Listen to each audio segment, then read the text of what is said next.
try to make it make sense, and came up with something that I think makes sense. Here are the 4 different scroll bar styles: inside overlay, inside inset, outside overlay, and outside inset. And what they describe, first of all, the word inside means I'm inside any padding that is defined into the component.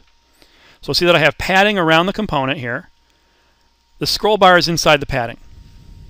Whenever the outside's in front, that means the scroll bar is outside the content.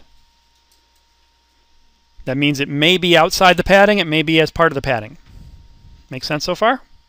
Inside is inside padding, outside is outside the content. Overlay means that I'm going to take up part of the actual space of the content.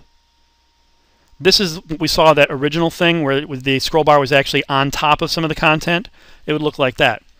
If you say inset for inside inset, it's actually going to carve up its own little extra space. So it gives its own gutter for that.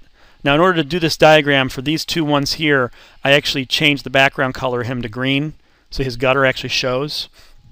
Otherwise, you would see that showing up as white, and what it would look like is it would look like here that the padding got wider, but it didn't. The padding's actually the same size. We're just squishing the content over a little bit, as though we're a separate component. On outside overlay, we're on the outside and we're overlaying.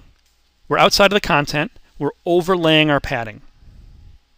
Outside inset is outside the content, but I squish everything else over to the right. Does that make sense? So hopefully this makes it completely clear what's going on. I've never seen an explanation that, you know, I wouldn't end up scratching my head at. So I just dug on this guy and finally figured out a way to make it visible.